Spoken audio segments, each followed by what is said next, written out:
Si on laisse de côté les éléments de langage et l'impact des images, on pourrait mieux identifier l'emportement aveugle des esprits, qu'on attribue à l'islamisme, au terrorisme, autrement dit au fanatisme.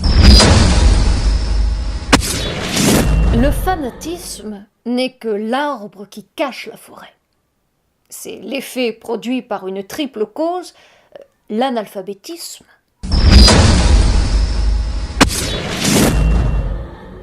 le paupérisme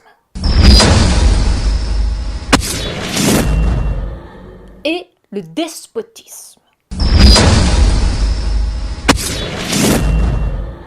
Les fanatiques sont, semble-t-il, ignorants, pauvres et écrasés par un régime autoritaire. Et c'est cette triple constitution qui les entraîne sur les chemins de la superstition. Mais si on examine à la loupe le profil des recrues étrangères de l'État islamique, on fera un tout autre constat.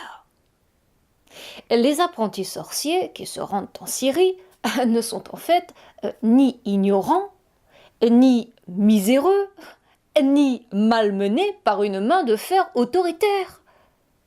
Plus du quart ont fait des études supérieures, plus de la moitié des études secondaires, et 15% seulement ont interrompu leurs études avant l'heure.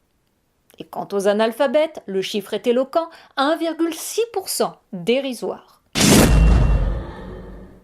Ils sont majoritairement bien éduqués, la plupart issus de familles aisées et le plus souvent nés dans des pays nantis ou prospères et ont grandi sous des régimes démocratiques.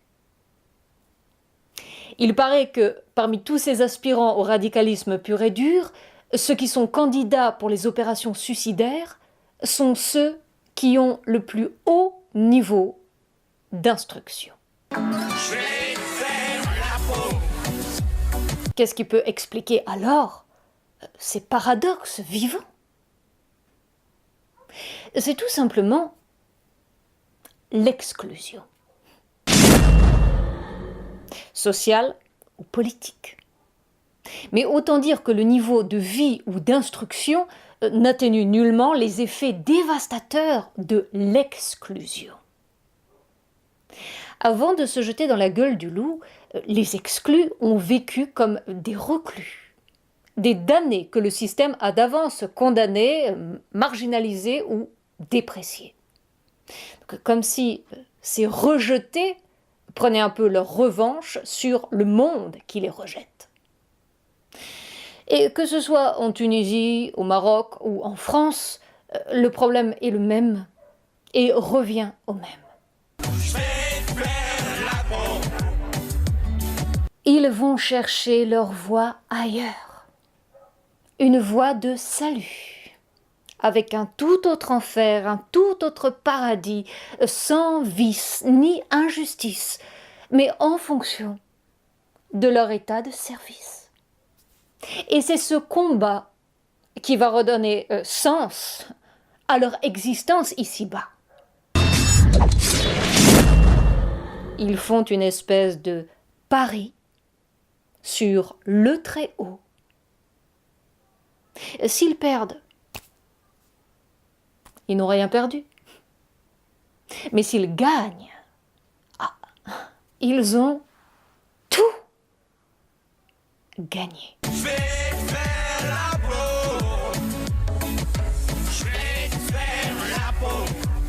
On m'objectera, est-ce que c'est le système qui les exclut ou ce sont eux qui s'excluent du système?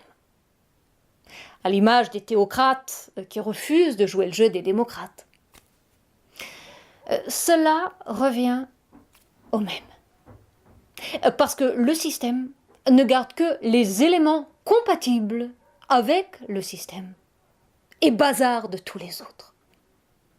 Donc c'est tout le système qu'il faudrait revoir pour que le monde soit un peu plus beau à voir.